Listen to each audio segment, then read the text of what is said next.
Hello my dears, എല്ലാവർക്കും നമസ്കാരം. Welcome back to our channel. അപ്പോൾ ഇന്ന് ആദ്യം കാണിക്കാൻ പോകുന്ന റെസിപ്പി കർണാടക സ്റ്റൈൽ വെള്ളക്കടല ഉസ്ലി റെസിപ്പിയാണ് കേട്ടോ കാണിക്കാൻ പോകുന്നത്. ഇത് ചോറിൻ്റെ കൂടെ ആയാലും ചപ്പാത്തിയുടെ കൂടെ ആയാലും അതല്ല വെറുതെ കഴിക്കാനാണെങ്കിൽ നല്ല ടേസ്റ്റിയുമാണ്, ഹെൽത്തിയുമാണ്. അപ്പോൾ ഇതിന് മുന്നേ ഞാൻ ബ്രൗൺ കടല വെച്ചിട്ട് കാണിച്ചിട്ടുണ്ട്, പക്ഷേ വെള്ളക്കടല വെച്ചിട്ട് ഇതുവരെയായിട്ടും കാണിച്ചിട്ടില്ല. അപ്പോൾ അതുകൊണ്ട് ആ റെസിപ്പി ഒന്ന് കാണിക്കാമെന്ന് വിചാരിച്ചു. തലേദിവസം തന്നെ കടല വെള്ളത്തിൽ ഇട്ട് വെച്ചിട്ടുണ്ടായിരുന്നു. എന്നിട്ട് രാവിലെ നല്ലതുപോലെ കഴുകി എടുത്തിട്ടുണ്ട്. ഇനി ഇതൊന്ന് വേവിച്ചെടുക്കണം. അപ്പോൾ അതിനായിട്ട് കുക്കറിലേക്ക് ഇട്ട് കൊടുത്തു. എന്നിട്ട് കടല മുങ്ങുന്ന ഭാഗത്തിൽ വെള്ളം ഒഴിച്ചു കൊടുത്തിട്ടുണ്ട്. ആവശ്യത്തിന് ഉപ്പും ചേർത്തിട്ട് നന്നായിട്ടൊന്ന് ഇളക്കിയെടുക്കുക. അത് കഴിഞ്ഞ് അടച്ചു വെച്ച് മിനിമം ഒരു 4 വിസിലെങ്കിലും അടുപ്പിച്ചെടുക്കണം. എൻ്റെ ഈ കുക്കറിന് മിനിമം 4 വിസിൽ വരണം, എന്നാലേ നല്ലതുപോലെ കടല വെന്ത് കിട്ടത്തുള്ളൂ. അപ്പോൾ 4 വിസിലൊക്കെ വന്ന് പ്രഷറൊക്കെ പോയി കഴിഞ്ഞ് തുറന്ന് നോക്കുമ്പോഴത്തേനും നല്ലതുപോലെ കടല വെന്തിട്ടുണ്ട്. അപ്പോൾ എക്സസ് ആയിട്ടുള്ള വെള്ളം കളഞ്ഞിട്ട് നമുക്ക് കടല മാത്രമായിട്ട് മാറ്റി വെക്കാം. ഇപ്പോൾ ഒന്ന് ഉടച്ച് കാണിക്കാവേ. ഒരുപാടങ്ങ് വെന്ത് പോയിട്ടില്ല, കുഴഞ്ഞു പോയിട്ടില്ല, നല്ല പാകത്തിന് വെന്തിട്ടുണ്ട്. ഇത് മതിയാകും. ഇനി ഇതിന് വേണ്ട ഒരു അരപ്പ് റെഡിയാക്കി എടുക്കണം. അപ്പോൾ അതിനായിട്ട് ഞാൻ ചെറിയ ജാർ എടുത്തിട്ടുണ്ട്. അതിലേക്ക് ഒരു കൈപ്പിടിയോളം തേങ്ങ ഇട്ട് കൊടുത്തിട്ടുണ്ട്. അതായത് ഒരു ചെറിയ തേങ്ങയുടെ പകുതി മുറി എടുത്തിട്ടുണ്ട്. അപ്പോൾ 2 ബാച്ചായിട്ട് ഇട്ട് കൊടുക്കുവേ.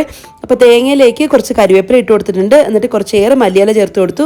ഒരു 3-4 പച്ചമുളകും ചെറിയൊരു കഷ്ണം ഇഞ്ചിയും ചേർത്ത് കൊടുത്ത് നന്നായിട്ടൊന്ന് ചതച്ചെടുത്തിട്ടുണ്ട്. അരയ്ക്കേണ്ട ആവശ്യമൊന്നുമില്ല. പിന്നെ പച്ചമുളകിൻ്റെ അളവ് നിങ്ങൾക്ക് തീരുമാനിക്കാം, എരിവിനനുസരിച്ച് ചേർത്ത് കൊടുക്കുക കേട്ടോ. ഇനി ഒരു പാൻ ചൂടാക്കാൻ വെച്ചു. എന്നിട്ട് എണ്ണ ഒഴിച്ച് കൊടുത്തിട്ടുണ്ട്. എണ്ണ ചൂടായി വരുന്ന സമയത്ത് കടുകിട്ട് പൊട്ടിച്ചിട്ടുണ്ട്. അത് കഴിഞ്ഞ് ഇതിലേക്ക് വറ്റൽമുളക് ചേർത്ത് കൊടുത്തിട്ടുണ്ട്. ഒരു വറ്റൽമുളക് മതിയാവും. പിന്നെ ചെറുതായിട്ട് അരിഞ്ഞേക്കുന്ന ഉള്ളി ചേർത്ത് കൊടുത്തിട്ടുണ്ട്. ഒരു വലിയ സൈസ് ഉള്ളിയാണ് എടുത്തേക്കുന്നത്. കുറച്ച് കരിവേപ്പിലും കൂടി ചേർത്ത് ആവശ്യത്തിന് ഉപ്പും ചേർത്ത് നന്നായിട്ടൊന്ന് വഴറ്റിയെടുക്കുന്നുണ്ട്. ഉള്ളിയുടെ കളറൊന്ന് മാറി വരുന്ന വരെ ഒന്ന് വഴറ്റിയെടുക്കുക. ചെറുതായിട്ടൊന്ന് മാറി വന്നാൽ മതി. അങ്ങനെ ഒരുപാട് അങ്ങ് ഫ്രൈ ആവേണ്ട ആവശ്യമൊന്നുമില്ല. ചെറുതായിട്ടൊന്ന് കളർ മാറി വരുമ്പോൾ ഇതിലേക്ക് കുറച്ച് മഞ്ഞൾപ്പൊടി ചേർത്ത് കൊടുക്കാം. ഒരു 1/4 ടീസ്പൂൺ മഞ്ഞൾപ്പൊടി ചേർത്ത് കൊടുത്തിട്ടുണ്ട്. എന്നിട്ട് നല്ലതുപോലെ ഒന്ന് ഇളക്കി കൊടുക്കുക. ആ പൊടിയുടെ പച്ചമണം മാറാൻ വേണ്ടി മാത്രം.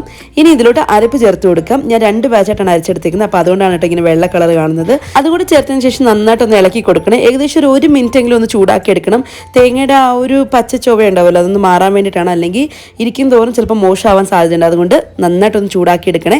ഇനി ഇതിലോട്ട് വെള്ളക്കടല ചേർത്ത് കൊടുത്തിട്ടുണ്ട്. വേവിച്ച് വെച്ചിരിക്കുന്ന വെള്ളക്കടലയും പിന്നെ കുറച്ച് മാത്രം കായപ്പൊടി ചേർത്ത് കൊടുത്തിട്ടുണ്ട്. അത് കഴിഞ്ഞ് എല്ലാം നന്നായിട്ടൊന്ന് മിക്സ് ചെയ്തിട്ട് അടച്ച് വെച്ച് ഒരു 2 മിനിറ്റ് ഒന്ന് വേവിച്ചെടുത്താൽ മതി. ജസ്റ്റ് ആ മസാലയൊക്കെ കടലയിൽ ഒന്ന് കോട്ടായി കിട്ടാൻ വേണ്ടി മാത്രം ഒരു 2 മിനിറ്റ് ഒന്ന് അടച്ച് വെച്ച് വേവിക്കുക. അത്രേ ഉള്ളൂ. നിങ്ങൾക്ക് വേണമെന്നുണ്ടെങ്കിൽ ലാസ്റ്റിൽ കുറച്ച് മല്ലിയില ചേർത്ത് കൊടുക്കാം. ഇൻ കേസ് ഇത്രയും മല്ലിയില ഇഷ്ടമല്ല, അതിൻ്റെ സ്മെല്ലൊന്നും അധികം ഇഷ്ടമല്ല എന്നുണ്ടെങ്കിൽ അതിൻ്റെ അളവ് കുറയ്ക്കാൻ കുഴപ്പമൊന്നുമില്ല കേട്ടോ. പക്ഷെ മല്ലിയില ചേർക്കുകയാണെങ്കിൽ നല്ല ടേസ്റ്റ് ആയിരിക്കും. അങ്ങനെ നമ്മുടെ കർണാടക സ്റ്റൈൽ വെള്ളക്കടല ഉസ്ലി റെഡി ആയിട്ടുണ്ട്. എല്ലാവരും ഒന്ന് ട്രൈ ചെയ്ത് നോക്കുക. വെറുതെ കഴിക്കാനാണെങ്കിലും ഭയങ്കര ടേസ്റ്റാണ്. ഇനി അടുത്തത് നമുക്ക് റൈസ് റെസിപ്പി ഉണ്ടാക്കാം, അതായത് സ്വീറ്റ് കോൺ റൈസ് റെസിപ്പി. അപ്പോൾ അതിനുവേണ്ടി ഞാനിവിടെ 1 ഗ്ലാസ് ബസ്മതി റൈസ് എടുത്തിട്ടുണ്ട്. നിങ്ങൾക്ക് വേണമെങ്കിൽ ഏത് റൈസും എടുക്കാം, അതായത് സോന മസൂരിയോ അല്ലെങ്കിൽ കോലം റൈസ് ഏത് വേണമെങ്കിലും എടുക്കാം. പക്ഷേ പുഴുങ്ങലരി എടുക്കണം കേട്ടോ, ടേസ്റ്റ് ഉണ്ടാവില്ല. ഞാനിവിടെ ബസ്മതി റൈസാണ് എടുത്തേക്കുന്നത്. ഇതിനി നന്നായിട്ടൊന്ന് കഴുകിയിട്ട് ഒരു 20 മിനിറ്റ് എങ്കിലും മിനിമം ഒന്ന് വെള്ളത്തിലിട്ട് വെക്കണം. ഇനി ഞാൻ ഒരു ബ്രാൻഡിൻ്റെ ബസ്മതി റൈസ് അല്ല എടുത്തേക്കുന്നത്. ഇത് നമുക്ക് ലൂസായിട്ട് കിട്ടുമല്ലോ സൂപ്പർ മാർക്കറ്റിൽ, അതാണ് കേട്ടോ. ഇത് നന്നായിട്ട് കഴുകിയിട്ടുണ്ട്. ഇനി ഒരു 20 മിനിറ്റ് അങ്ങനെ തന്നെ ഇരിക്കട്ടെ. ആ സമയം കൊണ്ട് നമുക്ക് മസാല റെഡിയാക്കി തുടങ്ങാം.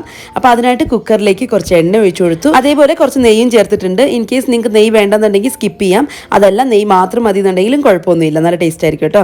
അത് കഴിഞ്ഞ് ഇതിലേക്ക് ഹോൾ സ്പൈസസ് ആയിട്ടുള്ള പട്ട, ഗ്രാമ്പൂ, ഏലക്ക, ഒരു 1/2 ടീസ്പൂൺ ജീരകം ഇത്രയും ചേർത്ത് കൊടുത്തിട്ടുണ്ട്. ഒരു ചെറിയ കഷ്ണം പട്ടയും പിന്നെ അതേപോലെ ഒരു 3 ഏലക്ക, 5 ഗ്രാമ്പൂ അങ്ങനെയാണ് ചേർത്ത് കൊടുത്തിരിക്കുന്നത്. അത് കഴിഞ്ഞ് ഇതിലേക്ക് നീളത്തിൽ അരിഞ്ഞേക്കുന്ന ഉള്ളി ചേർത്ത് കൊടുത്തിട്ടുണ്ട്.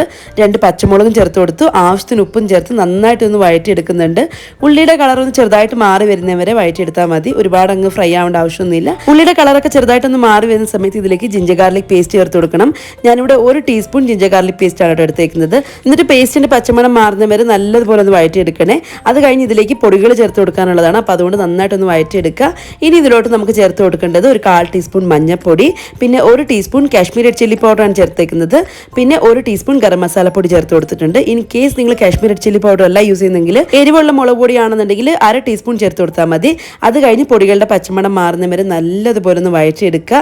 ഇനി ഇതിലോട്ട് തക്കാളി ചേർത്ത് കൊടുക്കണം. ഞാനിവിടെ 2 വലിയ തക്കാളിയാണ് എടുത്തേക്കുന്നത്. അത് വളരെ ചെറുതായിട്ട് അരിഞ്ഞിട്ടാണ് ചേർത്ത് കൊടുത്തേക്കുന്നത്. ഞാൻ എടുത്തേക്കുന്ന 2 വലിയ തക്കാളിയാണ്. അപ്പോൾ ഇൻ കേസ് നിങ്ങളുടെ കയ്യിൽ വലിയ തക്കാളി ഇല്ലെന്നുണ്ടെങ്കിൽ 3 മീഡിയം സൈസ് തക്കാളി എടുത്താൽ മതി. അത് കഴിഞ്ഞ് നന്നായിട്ടൊന്ന് മിക്സ് ചെയ്ത് കഴിഞ്ഞ് 1 മിനിറ്റ് ഒന്ന് അങ്ങനെ ഫ്രൈ ചെയ്തെടുക്കണം.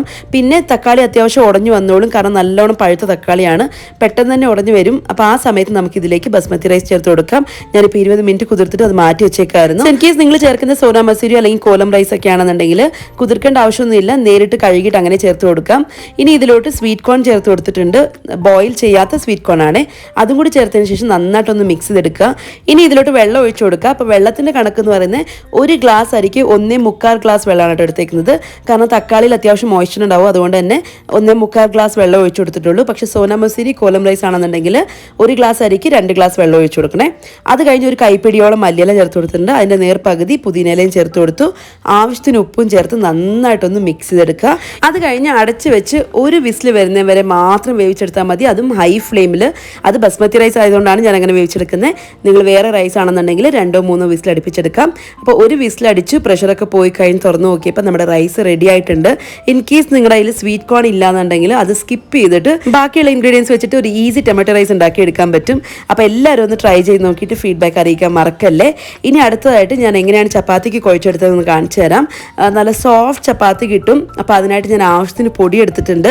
എന്നിട്ട് ഇതിലേക്ക് ആവശ്യമുള്ള ഉപ്പും ചേർത്തു നന്നായിട്ടൊന്ന് മിക്സ് ചെയ്തെടുക്കുക കൈ കൊണ്ട് ആദ്യം തന്നെ. എന്നിട്ട് ഞാനിത് കുഴയ്ക്കാൻ പോകുന്നത് ചൂടുവെള്ളത്തിലാണ് കേട്ടോ. ഇളം ചൂടുവെള്ളം വേണം. ഭയങ്കരമായിട്ട് അങ്ങ് തിളച്ച വെള്ളം ഒഴിക്കാൻ പാടില്ല. തിളച്ച വെള്ളം ഒഴിക്കുകയാണെങ്കിൽ മാവ് മതിരിക്കും. അപ്പോൾ അതുകൊണ്ട് തിളച്ച വെള്ളം ഒഴിക്കുകയേ ചെയ്യരുത്. ഇളം ചൂടുവെള്ളത്തിൽ വേണം ഇത് കുഴച്ചെടുക്കാനായിട്ട്. ഇങ്ങനെ ചെയ്യുകയാണെന്നുണ്ടെങ്കിൽ ഉറപ്പായിട്ട് ഞാൻ പറയാം നിങ്ങളുടെ ചപ്പാത്തി നല്ല സോഫ്റ്റ് ആയിട്ട് കിട്ടും. ചൂടുവെള്ളത്തിൽ കുഴക്കണം, അതായത് ഇളം ചൂടുവെള്ളത്തിൽ കുഴക്കുകയാണെന്നുണ്ടെങ്കിൽ 100% സോഫ്റ്റ് ആയിട്ട് കിട്ടും ചപ്പാത്തി. പിന്നെ നന്നായിട്ട് കുഴച്ചെടുത്തിട്ടുണ്ട്. ഇത് എത്രത്തോളം മാറ്റി വെക്കാൻ പറ്റുമോ അത്രയും നല്ലത്. ഞാനിപ്പോൾ ഒരു ഹാഫ് ആൻ അവർ അങ്ങനെ മാറ്റി വെക്കുന്നുണ്ട്. അത് കഴിഞ്ഞിട്ട് ഓരോ ബൗളായിട്ട് ഉരുട്ടി എടുക്കുന്നുണ്ട്. പിന്നെ നമ്മൾ റൗണ്ടായിട്ട് പരത്തുന്ന സമയത്ത് ഒട്ടുമിക്ക പേർക്കും സോഫ്റ്റായിട്ട് കിട്ടാറില്ല. പക്ഷെ നിങ്ങൾ ഒരു ട്രയാങ്കിൾ ചപ്പാത്തി പോലെ ഉണ്ടാക്കി നോക്കൂ.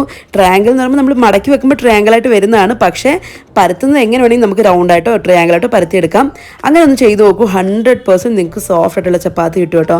കാരണം എന്ന് വെച്ചാൽ ലെയർ ചപ്പാത്തിയാണ്. അപ്പോൾ അതുകൊണ്ട് തന്നെ നല്ല സോഫ്റ്റ് ചപ്പാത്തി കിട്ടും. ഇതായിപ്പോൾ ഞാൻ പരത്തി എടുത്തിട്ടുണ്ട്. അതെങ്ങനെയാണെന്ന് വെച്ചാൽ ആദ്യം ഒന്ന് ചെറുതായിട്ട് പരത്തിയിട്ട് കുറച്ച് എണ്ണ ഒഴിച്ച് മടക്കി ട്രയാങ്കിൾ ഷേപ്പിലാക്കിയിട്ട് നന്നായിട്ടൊന്ന് പരത്തിയെടുത്ത് ചുട്ടെടുക്കുന്നുണ്ട്. ഞാൻ അത്യാവശ്യം തിന്നായിട്ട് തന്നെയാണ് കേട്ടോ ചപ്പാത്തി പരത്തുന്നത്. ഇതായിപ്പം പാനിലേക്ക് ഇട്ട് കൊടുത്തു. അപ്പം ചെറുതായിട്ട് ബബിളൊക്കെ വരാൻ തുടങ്ങിയപ്പോൾ തിരിച്ചിട്ട് കൊടുത്തു. അത് കഴിഞ്ഞപ്പോൾ ചപ്പാത്തി നന്നായിട്ട് പൊങ്ങാൻ തുടങ്ങി. 2 സൈഡും തിരിച്ച് മറിച്ച് ഇട്ട് കൊടുക്കുക. എന്നിട്ട് സൈഡ്സ് ഒക്കെ ഒന്ന് പ്രസ് ചെയ്ത് കൊടുക്കുക. കാരണം സൈഡിൽ എപ്പോഴും അത്യാവശ്യം കനമൊക്കെ ഉണ്ടാവും. അപ്പോൾ അതുകൊണ്ട് സൈഡ്സ് ഒക്കെ ഒന്ന് പ്രസ് ചെയ്ത് കൊടുക്കുകയാണെങ്കിൽ ഒന്നും കൂടി സെൻറ്ററിൽ നിന്ന് ചപ്പാത്തി നന്നായിട്ട് പൊങ്ങി വരും. എന്നിട്ട് 2 സൈഡും എണ്ണ തേച്ചെടുത്ത് കഴിഞ്ഞാൽ നമ്മുടെ ചപ്പാത്തി റെഡി. ട്രൈ ചെയ്ത് നോക്കൂ. നിങ്ങൾക്ക് വർക്കൗട്ട് ആവുമെന്ന് നോക്കാമല്ലോ. ഇനി അടുത്തതായിട്ട് നമുക്ക് സ്ക്രാമ്പിൾഡ് എഗ്ഗിൻ്റെ റെസിപ്പി കാണാം. ഇത് എല്ലാവർക്കും അറിയുന്നുണ്ടാവും. എന്നാലും ഞാനെങ്ങനെ ഉണ്ടാക്കിയതെന്ന് കാണിച്ചു തരുന്നേ ഉള്ളൂ. അപ്പോൾ അതിനായിട്ട് ഒരു ബൗളിലേക്ക് 2 മുട്ട എടുത്തിട്ടുണ്ട്. എന്നിട്ട് ആവശ്യത്തിന് ഉപ്പും ചേർത്ത് നല്ലതുപോലെ ഒന്ന് ബീറ്റ് ചെയ്തെടുക്കുക. നന്നായിട്ട് ഉടഞ്ഞു വരണം മുട്ട. അപ്പോൾ അതുവരെ ഒന്ന് ബീറ്റ് ചെയ്തെടുക്കുക. ഇനി ഒരു പാൻ ചൂടാക്കാൻ വെക്കുന്നുണ്ട്. എന്നിട്ട് കുറച്ച് ബട്ടർ ചേർത്ത് കൊടുക്കുന്നുണ്ട്. ഇൻ കേസ് നിങ്ങൾക്ക് ബട്ടർ വേണ്ടെന്നുണ്ടെങ്കിൽ അത് സ്കിപ്പ് ചെയ്തിട്ട് ഓയിൽ യൂസ് ചെയ്യാം. അത് കഴിഞ്ഞ് നമ്മുടെ മുട്ട ചേർത്ത് കൊടുക്കുന്നുണ്ട്. എന്നിട്ട് ആവശ്യത്തിന് കുരുമുളക്, വളരെ കുറച്ച് മാത്രം കുരുമുളക് ചേർത്ത് കൊടുത്തു. എന്നിട്ട് ഓരോ സൈഡിൽ നിന്നും ഞാൻ ഇങ്ങനെ ഒന്ന് ആക്കി കൊടുക്കുന്നുണ്ട്. അത് കഴിഞ്ഞ് എല്ലാം നന്നായിട്ടൊന്ന് മിക്സ് എടുത്തു കഴിഞ്ഞാൽ നമ്മുടെ സ്ക്രാമ്പിൾഡ് എഗ് റെഡി. പിന്നെ ഏട്ടന് കുറച്ച് ഹാർഡായിട്ടാണ് വേണ്ടത്. അപ്പോൾ അതുകൊണ്ട് തന്നെ അത്യാവശ്യം നന്നായിട്ട് വേവിച്ചെടുക്കുന്നുണ്ട്.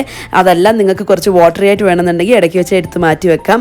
പിന്നെ ഇത് സാൻഡ്വിച്ചിനായാലും ചപ്പാത്തി റോളിനൊക്കെ ആയാലും പറ്റിയൊരു ഐറ്റമാണ്. അത്ര എളുപ്പമല്ലേ ഉണ്ടാക്കാനായിട്ട്. അപ്പോൾ ഇന്നത്തെ എല്ലാ റെസിപ്പീസും ഇഷ്ടമായോ? ഈസിയാണെന്ന് വിശ്വസിക്കുന്നുണ്ട്. അപ്പോൾ എല്ലാവരും ഒന്ന് ട്രൈ ചെയ്ത് നോക്കുക. ട്രൈ ചെയ്തിട്ട് സക്സസ് ആവുകയാണെങ്കിലും അല്ലെങ്കിൽ ഒന്ന് ഫീഡ്ബാക്ക് അറിയിക്കാൻ മറക്കരുതല്ലേ. അതേപോലെ ഒരുപാട് ലഞ്ച് ബോക്സ് റെസിപ്പീസ് വീഡിയോസ് ഉണ്ട്. ഒന്ന് ചെക്ക് ചെയ്ത് നോക്കുക. അടുത്തൊരു വീഡിയോ ആയിട്ട് കാണാം. ടാറ്റാ.